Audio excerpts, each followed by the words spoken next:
सगळ्याच पॅरेंट्सची इच्छा असते की त्यांच्या पाल्याने त्यांना आई पप्पा असं मिनिंगफुल बोलावं, त्यांना आवाज द्यावा, त्याला जेव्हा बोललं जातं तेव्हा रिप्लाय द्यावा, त्याला काही काम सांगितलं तर त्यांनी कमांड फॉलो करावी.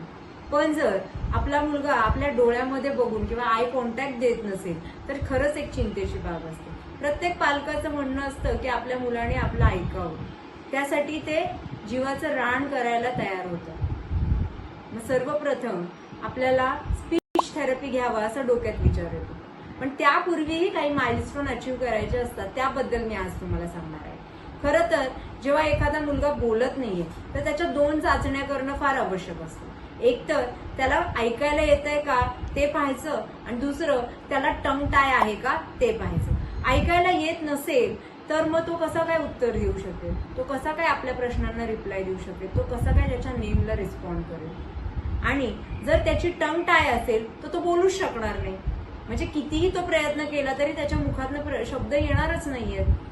त्यामुळे या 2 चाचण्या करणं फार गरजेचं असतं. आणि जेव्हा 2 वर्ष कंप्लीट होतात आपल्या मुलाला आणि आपण नॉर्मल मुलांमध्ये आपल्या मुलामध्ये कंपॅरिझन करायला लागतो, तेव्हा आपल्याला कळतं की आपला मुलगा बोलत नाहीये. तेव्हा मात्र आपल्याला त्याला घेऊन स्पीच थेरपिस्टकडे किंवा डेव्हलपमेंटल पीडियाट्रिशियनकडे जाणं गरजेचं असतं. काही प्रोटोकॉल्स फॉलो करणं गरजेचं असतं. त्यामध्ये पहिलं जसं मी सांगितलं, कानाची टेस्ट करायची आणि डोळ्यांची टेस्टही करणे फार गरजेचं असतं.